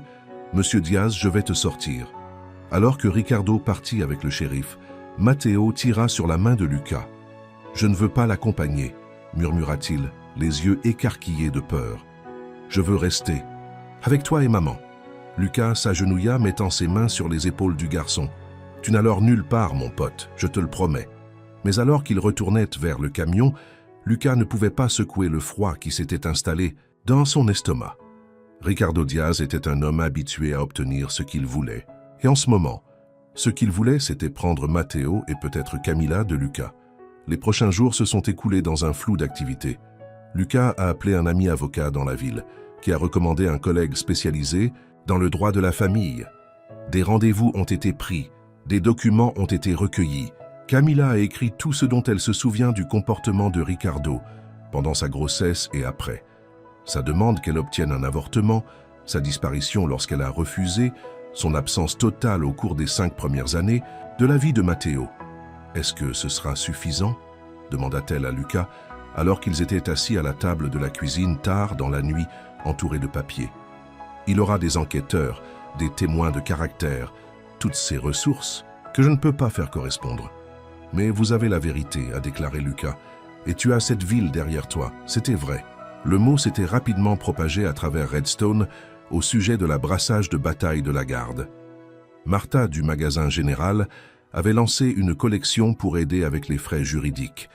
Joe, du diner, avait publié un panneau. « Soutenir Camilla Day.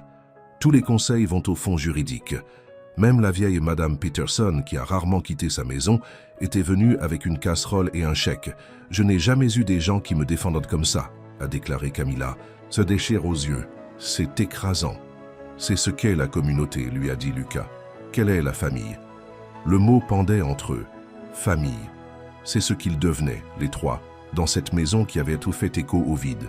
À l'approche de l'audience, Ricardo a augmenté la pression. Il a insisté pour voir Matteo 3 fois par semaine, toujours avec le shérif présent.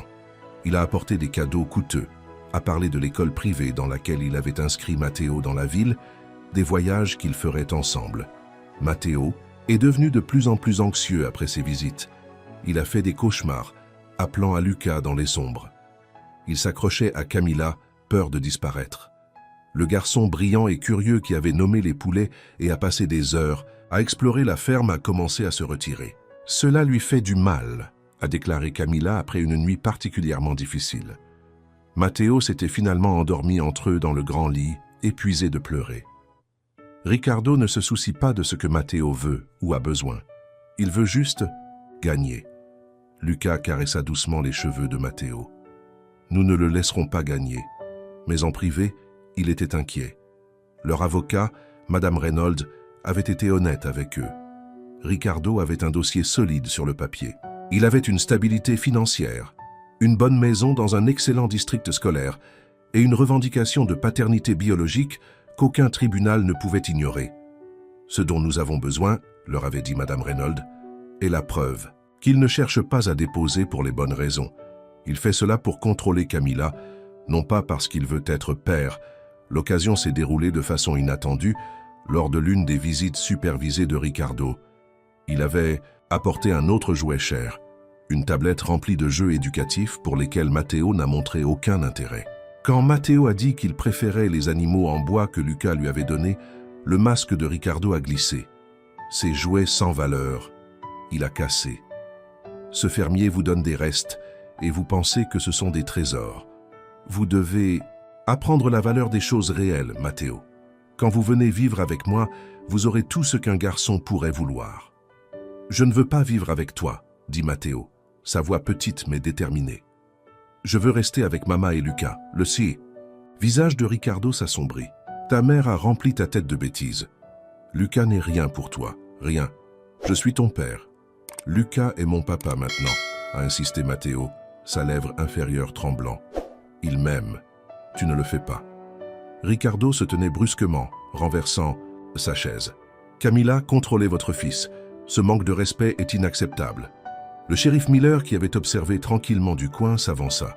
Je pense que cela suffit pour aujourd'hui, monsieur Diaz. Non, ce n'est pas suffisant, dit Ricardo, sa voix s'élevant. J'en ai assez de toute cette farce. Camilla s'enfuit. Avec mon fils se sert avec un agriculteur de saleté et retourne le garçon contre moi. Et je suis censé l'accepter? Il se tourna vers Camilla, son visage se tordant de colère. Vous pensez que vous avez gagné? Vous pensez que ces X vous protégeront? Je détruirai toute cette ville si c'est ce qu'il faut. Je vais tout vous prendre tout comme j'ai promis. Le shérif est intervenu entre eux. C'est suffisant, monsieur Diaz. Je pense que tu dois partir maintenant. Ricardo a redressé sa veste, se composant avec un effort visible. Très bien, mais sachez cela, Camilla. Quand j'ai fini, vous n'aurez rien. Pas votre fils, pas votre fermier, pas cette excuse pathétique. Pour une vie que vous avez construite. Rien. Après avoir pris d'assaut, le shérif Miller s'est tourné vers Camilla. J'ai enregistré cela, a-t-il simplement dit. La procédure standard pour ces visites supervisées pourrait être utile pour votre cas. Camilla s'affaissa de soulagement. Merci, Tom. Le shérif a haussé les épaules. Je fais juste mon travail. En plus, a-t-il ajouté avec un petit sourire, personne ne menace ma ville. Cette nuit-là, alors qu'ils étaient assis sur le porche après avoir mis Matteo au lit, Luca a atteint la main de Camilla. J'ai pensé, a-t-il dit lentement. À propos de ce qui se passe après l'audience. Camilla tendue. Si nous perdons, pas seulement ça, interrompit Luca. Que se passe-t-il si nous gagnons aussi? Que vient-il pour nous? Camilla se tourna, pour le regarder, son visage doux dans la lumière décolorante. Que dites-vous, Luca? Il prit une profonde inspiration. Je dis que je t'aime, tous deux, et je veux que nous soyons une vraie famille. Pas seulement vivre ensemble parce que tu avais besoin d'un endroit où séjourner, mais parce que nous nous choisissons, tous les jours. Des larmes ont rempli les yeux de Camilla. Tu me demandais de t'épouser? Oui, dit simplement Luca. Je le suis. Pas tout de suite. Nous pouvons attendre qu'après tout ce qui est réglé. Mais oui, Camilla Duarte, je vous demande d'être ma femme, pour faire de cette ferme votre maison, en permanence, pour me laisser être un père à Matteo, de toutes les manières qui comptent. La main de Camilla tremblait Jenson. « Lucas, tu es sûr? Après tout ce que tu as vécu, tout ce que tu as perdu, j'étais mort à l'intérieur quand tu m'as trouvé, » a déclaré Lucas, sa voix rugueuse d'émotion. « Je viens de passer par les mouvements. Toi et Matteo m'ont ramené à la vie, m'a montré qu'il était possible d'aimer à nouveau, d'espérer à nouveau. » Il serra la main. « Je n'ai jamais été plus sûr de rien. » Camilla n'a pas répondu avec des mots. Au lieu de cela, elle se pencha en avant et l'embrassa, versant tout son amour, son espoir et sa peur dans la connexion. Quand ils se sont finalement séparés, elle chuchota contre ses lèvres. « Oui, oui à tout cela. » Ils sont restés sur le porche pendant longtemps, parlant de l'avenir qu'ils voulaient construire ensemble. Pour la première fois depuis que Ricardo était apparu en ville, ils se sont permis d'espérer. Mais leur paix a été brisée le lendemain matin par le bruit d'une voiture à monter dans l'allée. Pas la voiture de patrouille du shérif ou l'ancien break de Martha, mais la voiture noire élégante qui appartenait à Ricardo. Lucas est allé à la porte, se positionnant devant Camilla et Matteo, qui avaient pris le petit déjeuner lorsqu'ils ont entendu la voiture. Ricardo est sorti, l'air encore plus poli que d'habitude dans un costume coûteux.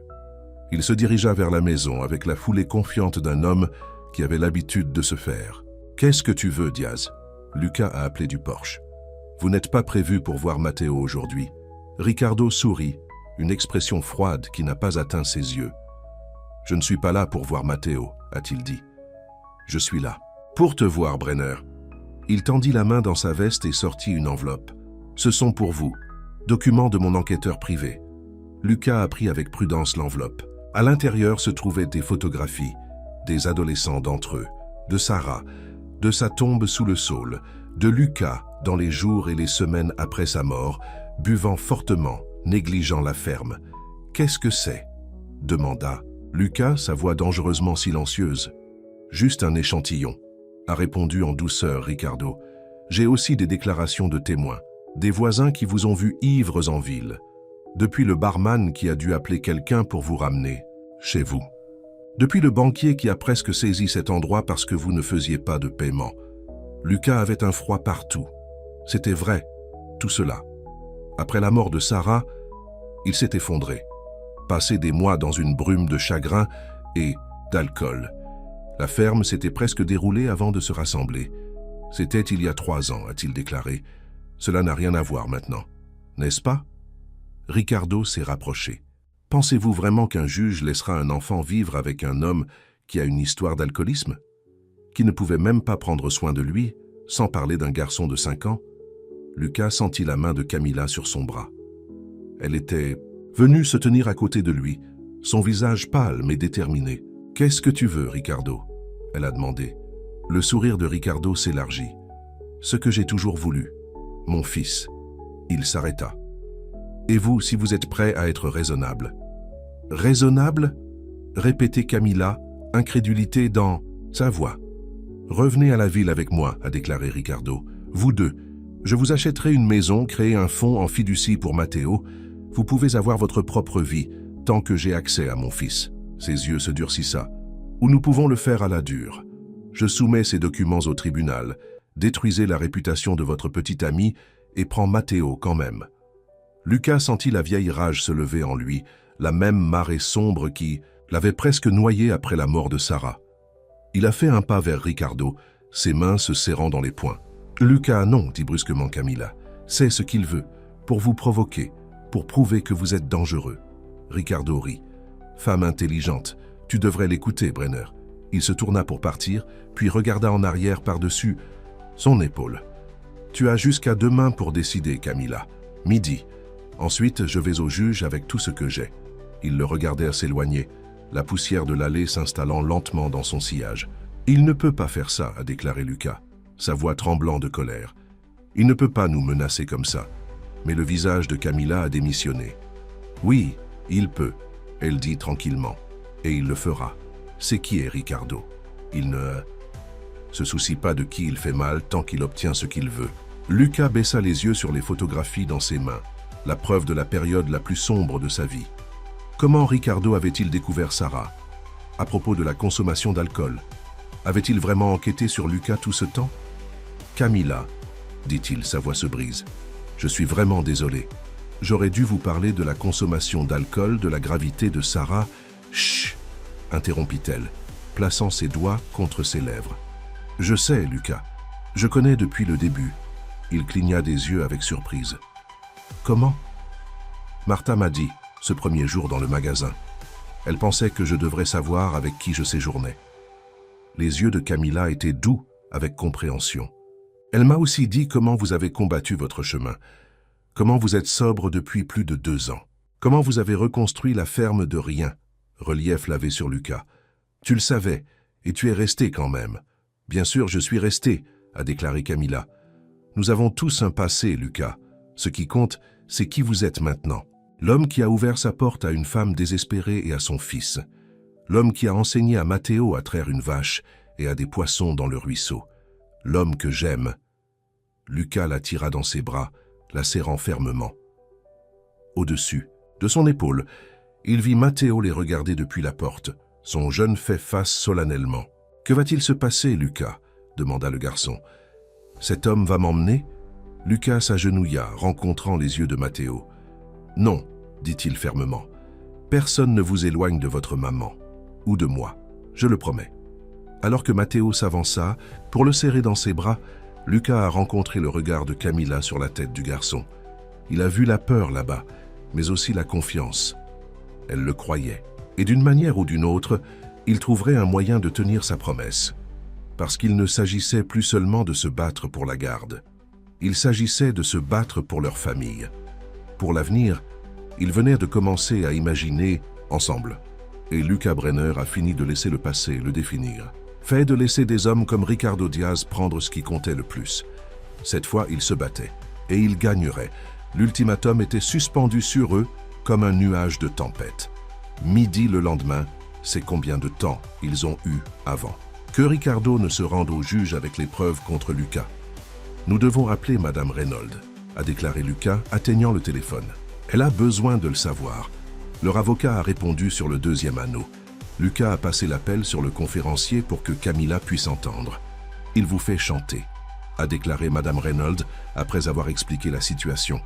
C'est illégal. Nous pourrions le signaler à l'association du barreau. Mais cela l'empêcherait-il d'utiliser ces photos devant le tribunal? Demanda Camilla. Il y a eu une pause à l'autre bout de la ligne. Non, admit Madame Reynolds. La Cour les considérerait toujours comme une preuve du comportement passé de Lucas, quelle que soit la façon dont Ricardo les a obtenus. Alors, que faisons-nous? Demanda Lucas, la frustration évidente dans sa voix.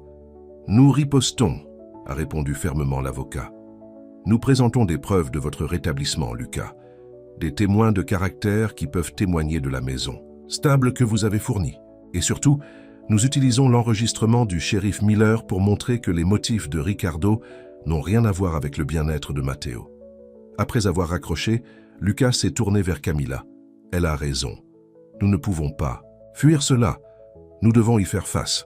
Camilla hocha la tête, bien que la peur ait toujours ombragé ses yeux. Mais que se passe-t-il si ce n'est pas suffisant? Et si le juge ne voit que ce que Ricardo veut qu'il voie? Lucas prit ses mains dans les siennes. Alors nous allons faire appel. Nous continuerons à nous battre. Je n'abandonne pas nous, Camilla. Pas maintenant, jamais. Matteo, qui avait joué, tranquillement dans le coin est venu vers eux. « Lucas ?» demanda-t-il, sa voix petite. « Pouvons-nous aller voir les poulets ?» Lucas a compris. Le poulailler était devenu le refuge de Matteo, un endroit où il se sentait en sécurité et en contrôle. « Bien sûr, mon pote. Allons vérifier ses œufs. » Alors qu'il marchait main dans la main vers la coopérative, l'esprit de Lucas courut. Il devait y avoir quelque chose qui leur manquait, un moyen de riposter contre les menaces de Ricardo. Ils ont pondu 5 œufs aujourd'hui, Matteo a rapporté, les plaçant soigneusement dans le petit panier que Lucas avait fait pour lui. « C'est génial !» a déclaré Lucas, bien que ses pensées soient ailleurs. « Lucas ?» Matteo tira sur sa main. « Tu es triste ?» Lucas baissa les yeux sur le visage renversé du garçon, si confiant et ouvert. « Un peu, a-t-il admis, mais pas de toi, jamais de toi. » Matteo semblait considérer cela. « Est-ce le mauvais homme, mon père ?» Lucas s'est agenouillé pour être au niveau des yeux avec Matteo. « C'est compliqué, mon pote. Des trucs adultes. Il veut m'emmener, a déclaré Matteo, montrant plus de compréhension que Luca ne s'attendait. Mais je ne veux pas y aller. Je veux rester ici avec toi et maman. Luca l'a tiré dans un câlin doux. Je sais. Et je fais tout ce que je peux pour m'assurer que cela se produit. Alors qu'il retournait à la maison, une idée a commencé à se former dans l'esprit de Luca. Peut-être qu'ils approchaient de tout cela mal. Peut-être que la réponse n'était pas dans la lutte contre les accusations de Ricardo, mais en montrant au tribunal ce qui était vraiment le mieux pour Matteo. De retour à l'intérieur, il a trouvé Camilla au téléphone avec Joe du dîner. « Il a organisé une réunion de ville ce soir », a-t-elle déclaré à Luca après avoir raccroché. « Tout le monde veut t'aider. »« Bien », a déclaré Luca. « Parce que j'ai une idée. Ce soir-là, la mairie était bondée. Il semblait que tout le monde à Redstone s'était avéré, Martha du magasin général, le shérif Miller et sa femme, Joe du dîner, les agriculteurs Luca avaient connu toute sa vie et des dizaines d'autres. Certains qu'il ne reconnaissait que vaguement de la ville, mais ils étaient tous venus soutenir Camilla et Matteo. Luca se tenait à l'avant de la pièce, Camilla à côté de lui, Matteo jouant avec quelques autres enfants dans un coin supervisé par la petite fille adolescente de Martha. « Merci à tous d'être venus », commença Luca, sa voix plus forte qu'il ne le ressentait. La prise de parole en public n'avait jamais été son truc. Comme la plupart d'entre vous le savent, Camilla et Matteo restent avec moi depuis environ un mois maintenant. En ce peu de temps, ils sont devenus... Il fit une pause, émotion menaçant de l'étouffer. Ils sont devenus ma famille. Un murmure d'approbation a traversé la foule. Mais maintenant, ils sont en danger d'être enlevés. Le père biologique de Matteo, Ricardo Diaz, essaie de prendre la garde. Pas parce qu'il se soucie de Matteo, mais parce qu'il veut contrôler Camilla. Luca a expliqué la situation, les menaces de Chrome, le chantage, la prochaine audience du tribunal. Pendant qu'il parlait, il a vu la colère et la détermination se développer sur les visages autour de lui. « Nous avons un plan », a-t-il conclu, « mais nous avons besoin de votre aide. » La réponse a été immédiate et écrasante. Les gens se sont levés, offrant des témoignages, des ressources, du soutien. Le shérif Miller a promis de soumettre l'enregistrement des menaces de Ricardo comme preuve. Martha s'est portée volontaire pour témoigner sur le personnage de Luca, comment il avait reconstruit sa vie après la mort de Sarah. « Je connais ce garçon depuis qu'il était dans des couches », a-t-elle dit fermement. « Il n'y a pas un meilleur. Homme dans ce comté. Tout enfant aurait la chance de l'avoir comme père. » Joe du restaurant a parlé de Camilla, son éthique de travail, son dévouement à son fils, à quelle vitesse elle ferait partie de la communauté. « Elle est l'un de nous maintenant », a-t-il déclaré, « et nous prenons soin des nôtres. » À la fin de la réunion, ils avaient une stratégie. Chaque personne avait un rôle à jouer, des preuves à rassembler, des témoignages à préparer. La ville de Redstone allait en guerre pour eux. Alors qu'ils rentrèrent chez eux, Camilla était silencieuse, submergée par la démonstration de soutien. « Je n'ai jamais eu ça auparavant », a-t-elle finalement déclaré. « Les gens se battent pour moi. » Luca tendit la main pour lui prendre la main. « S'habituez-vous, parce que je vais passer le reste de ma vie à me battre pour toi et Matteo. » Le lendemain matin, Ricardo est arrivé à la ferme précisément à midi. Il portait un autre costume cher, ses cheveux parfaitement coiffés, son sourire froid et confiant. « Bien ?» demanda-t-il en montant sur le porche. « Quelle est votre décision, Camilla ?» Luca et Camilla se tenaient côte à côte dans l'embrasure de la porte, un front uni. Matteo était à l'intérieur avec Martha, qui était venue le regarder pendant cette confrontation. « Ma décision est de vous combattre », a déclaré Camilla, sa voix stable. « Avec everything j'ai. » Le sourire de Ricardo a échoué un instant. « Ne sois pas stupide, tu sais que tu ne peux pas gagner. Pas contre moi, pas avec son passé. » Il hocha la tête avec dédain vers Luca. « Vous ne savez rien de Luca, » répondit Camilla, « ou à propos de moi, ou ce qui est le mieux pour Matteo. Je sais qu'aucun juge n'accordera la garde à un alcoolique en convalescence et à une serveuse sur un avocat à succès avec un record impeccable, à Ricardo. Peut-être pas, dit Luca en avançant. Si tout ce qu'il voit, c'est ce qui est sur papier. Mais nous allons nous assurer qu'il voit l'image entière. Il a sorti son téléphone et a joué un enregistrement. La voix de Crancardo menaçant Camilla lors de leur dernière visite supervisée, son masque de la paternité attentionné glissant pour révéler ses véritables intentions. Le visage. de Ricardo s'assombrit. « Où avez-vous obtenu cela ?»« Le shérif Miller enregistre toutes les visites supervisées, » a expliqué Lucas. « Procédure standard, dit-il. »« Cela n'aura pas d'importance, » a insisté Ricardo, mais moins avec confiance. « Un moment de frustration n'efface pas votre histoire, Brenner. »« Non, ce n'est pas le cas, » a convenu Lucas. « Mais mon passé ne fait pas non plus qui je suis maintenant. La communauté que j'ai construite, la maison que j'ai faite pour Camilla et pour Matteo. » Camilla s'avança, le menton haut. « Nous nous marions, Ricardo. Lucas, Matteo et moi allons être une famille, une vraie famille. Pas le genre que vous offrez, où vous contrôlez tout et tout le monde. » Le sang-froid de Ricardo s'est complètement craqué. C'est ridicule. Vous pensez qu'un juge de Backwater va se ranger du côté de moi? J'ai des liens, des ressources que vous ne pouvez pas imaginer. Mais tu n'as pas la vérité, a dit doucement Lucas. Et tu n'as pas cette ville derrière toi. Comme si ce soit... Les voitures ont commencé à apparaître sur l'allée. La voiture de patrouille de shérif Miller, le break de Martha, le pick-up de Joe et une douzaine d'autres. Les gens ont émergé, se rassemblant dans la cour, formant un cercle autour du porche où Ricardo se tenait isolé. « Qu'est-ce que c'est » demanda Ricardo, regardant autour de la foule de visages inconnus. « C'est Redstone » a répondu Lucas. « C'est une communauté, famille, quelque chose que vous ne comprendrez pas. » Le shérif Miller s'est avancé. « Monsieur Diaz, j'ai des papiers pour vous. » Il a tendu à Ricardo une enveloppe. « Ce sont des déclarations de témoins concernant votre comportement envers Madame Duarte et votre fils. Vos menaces, vos tentatives d'intimidation, votre absence de la vie de Matteo jusqu'à ce qu'elle devienne pratique pour vous de le réclamer. » Ricardo a déchiré l'ouverture de l'enveloppe, balayant le contenu d'une alarme croissante. « C'est calomnie, » il a protesté. « Je vais poursuivre chacun de vous. »« Vous êtes les bienvenus à essayer, » répondit calmement le shérif Miller. « Mais je devrais vous avertir, ma femme Suzanne, elle se trouve juste là-bas, n'est pas seulement une bénévole au refuge pour femmes. Elle est également juge à la retraite du tribunal de la famille. Et elle a encore beaucoup d'amis sur le banc. » Pour la première fois, l'incertitude traversa le visage de Ricardo.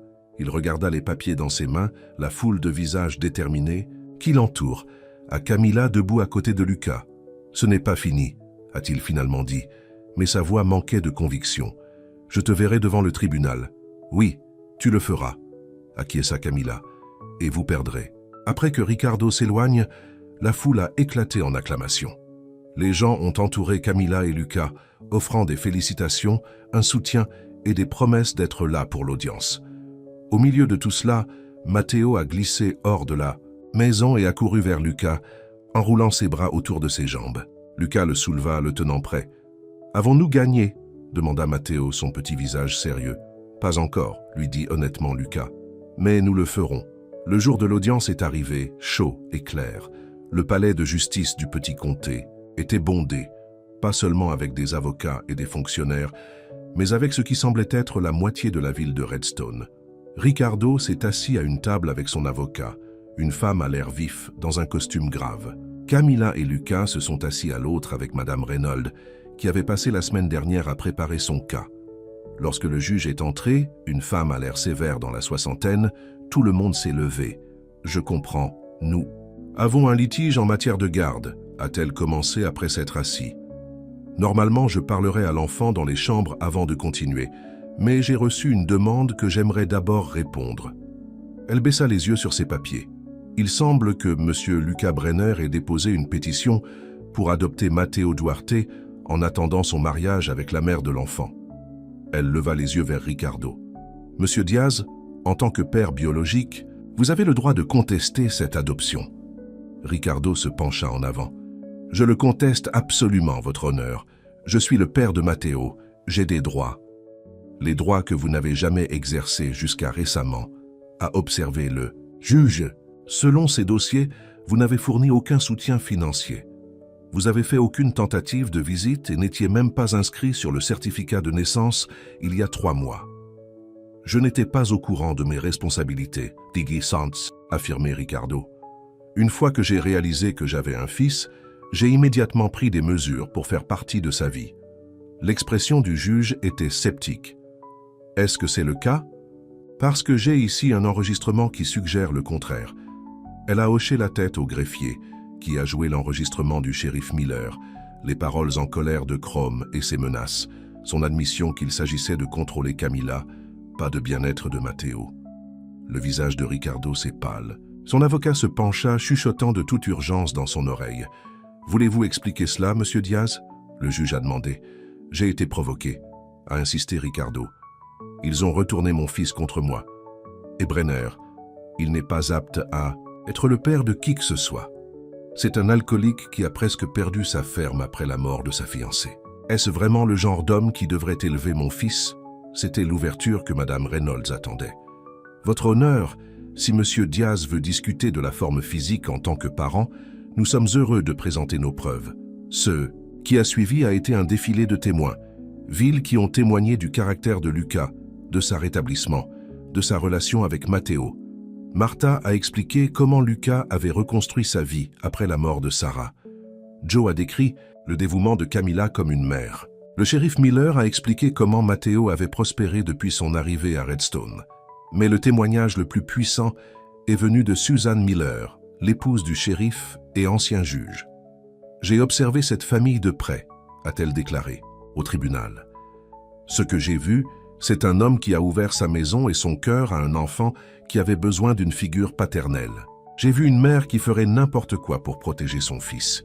Et j'ai vu un petit garçon qui, peut-être pour la première fois de sa vie, se sent complètement en sécurité et aimé. » Quand c'était au tour de Ricardo de présenter son cas, ses preuves semblaient creux en comparaison. Oui, il avait une grande maison, des ressources financières et pouvait offrir des avantages importants. Mais lorsqu'on lui a posé des questions sur les intérêts de Matteo, ses amis, ses peurs et ses espoirs, Ricardo n'avait pas de réponse. « Il a 5 ans », m'a déclaré Ricardo avec dédain. « Il aime ce que tous les enfants de 5 ans aiment. » L'expression du juge s'est durcie. « Monsieur Diaz, savez-vous quelle est la nourriture préférée de votre fils? Sa couleur préférée? S'il dort avec une veilleuse ?» Ricardo a changé inconfortablement. Ce sont des détails triviaux. Ils ne sont pas triviaux pour un parent, a répondu le juge. Ce sont les éléments constitutifs d'une relation. Après que tout le témoignage ait été entendu, le juge s'est appelé une récréation pour examiner sa décision. Lucas, Camilla et leurs partisans se sont rassemblés dans le hall du palais de justice, attendant avec anxiété. « Quoi qu'il arrive, » a déclaré Lucas à Camilla, tenant ses mains fermement, « nous y ferons face. » Elle hocha la tête, clignotant des larmes. « Je sais. Quand ils ont été rappelés, le visage du juge n'a rien donné. Cette cour prend très au sérieux le bien-être des enfants, » a-t-elle commencé. « En prenant ma décision, je dois considérer non seulement les liens biologiques, mais quel arrangement servira le mieux le bien-être émotionnel et physique de Matteo. » Elle regarda directement Ricardo.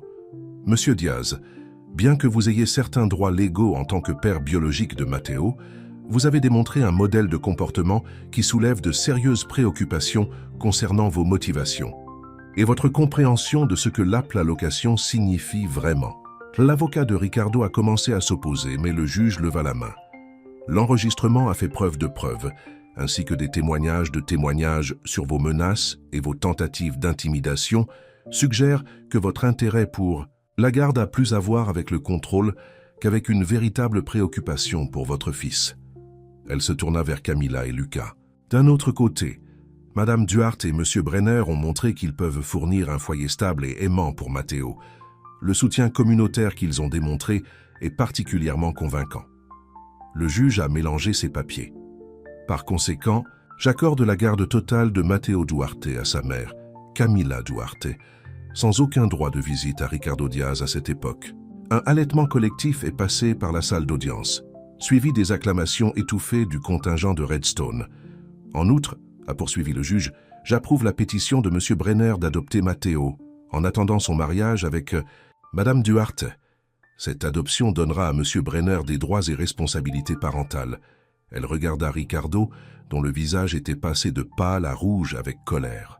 « Monsieur Diaz, vous pouvez demander au tribunal des droits de visite en 1 an.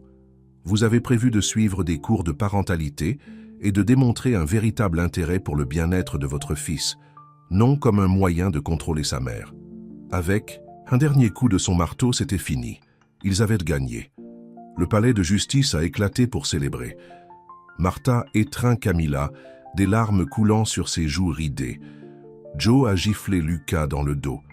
Le shérif Miller hocha la tête avec satisfaction.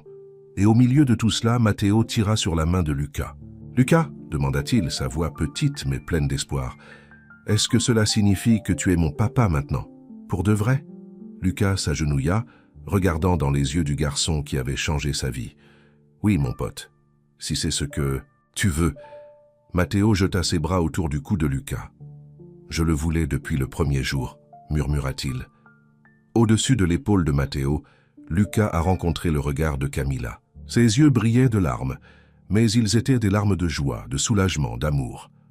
3 mois plus tard, par une journée d'automne parfaite, la ferme a été transformée.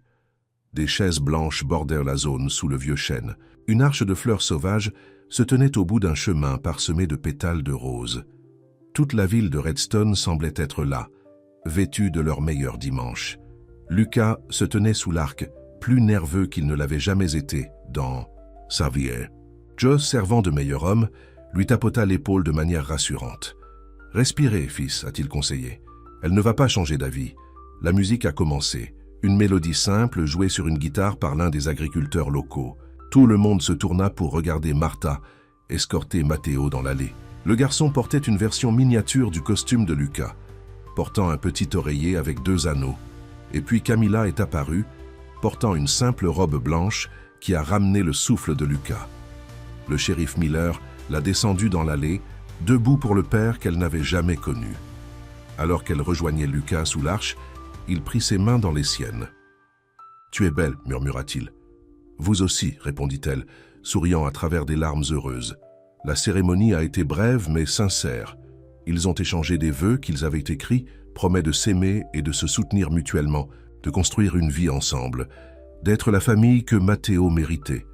Quand il était temps pour les anneaux, Matteo s'avança fièrement vers l'avant. Mais au lieu de 2 anneaux sur l'oreiller, il y en avait 3. Les bandes d'or que Lucas et Camilla avaient choisies l'une pour l'autre, et une petite bague en argent de taille pour le doigt d'un enfant. « Qu'est-ce que c'est ça ?» demanda Camilla, regardant Lucas avec surprise. « Une bague familiale », a expliqué Lucas, sa voix épaisse d'émotion. « Pour Matteo. Parce qu'aujourd'hui, nous ne sommes pas seulement à ce que nous devenons mari et femme.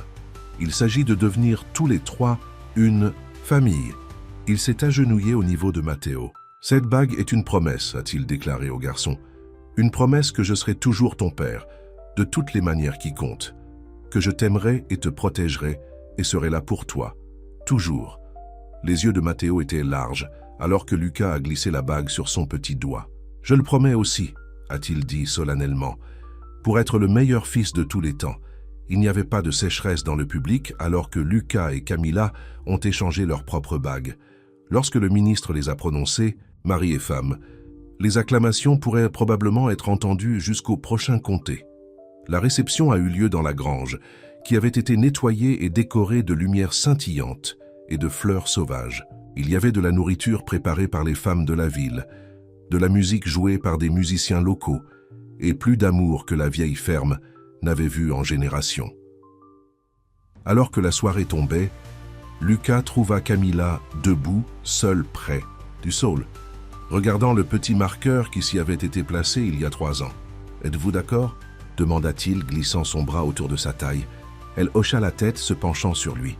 « Je pensais juste à Sarah, à quel point elle a dû t'aimer. » Lucas a ressenti une pangue de vieil chagrin, mais elle était plus douce maintenant, adoucie par une nouvelle joie. « Elle vous aurait aimé, a-t-il dit, et elle aurait adoré Matteo. »« Pensez-vous qu'elle se dérangerait ?» demanda Camilla tranquillement. « Nous sommes ici, étant heureux à l'endroit qui était censé être la sienne. » Lucas leva les yeux vers le saule, ses branches se balançant doucement dans la brise du soir. « Non, dit-il avec certitude. Sarah croyait à l'amour. Dans les secondes chances, elle ne voudrait pas que je passe ma vie seule. » Ils se tenaient en silence un instant, honorant le passé tout en embrassant leur avenir. Puis Matteo est venu en courant, sa nouvelle bague familiale brillante dans la lumière décolorée. « Maman, papa, revenez à la fête !» il a appelé. « Martha a fait un gâteau spécial juste pour moi. »« Papa » répéta Lucas, le mot encore nouveau, et merveilleux à ses oreilles. Il ramassa Matteo dans ses bras. « Eh bien, nous ne pouvons pas manquer ça, n'est-ce pas ?» Alors qu'il retournait vers la lumière et la musique de la grange, Lucas a ressenti un sentiment d'exhaustivité qu'il ne s'attendait pas à retrouver. La ferme qui avait fait écho de vide était maintenant remplie de rire, d'amour, de vie. Camilla a attiré son attention et a souri, comme s'il lisait ses pensées. Elle tendit la main pour toucher doucement son visage. « Merci », dit-elle. « Pour quoi? Pour avoir ouvert votre porte ce jour-là, pour avoir dit ces mots. » Sa voix s'adoucit. « Pour s'assurer que nous n'aurons plus soif. » Lucas l'a rapproché de son bras libre, sa nouvelle famille complète dans son étreinte. « Non », a-t-il dit. « Merci de m'avoir rendu ma vie. » Et alors que les étoiles commençaient à apparaître dans le ciel du soir, les trois, maintenant vraiment une famille, sont retournés à la célébration, à la communauté qui s'était battue pour eux, à la maison qu'ils avaient construite ensemble. Une maison où personne n'aurait jamais soif d'amour.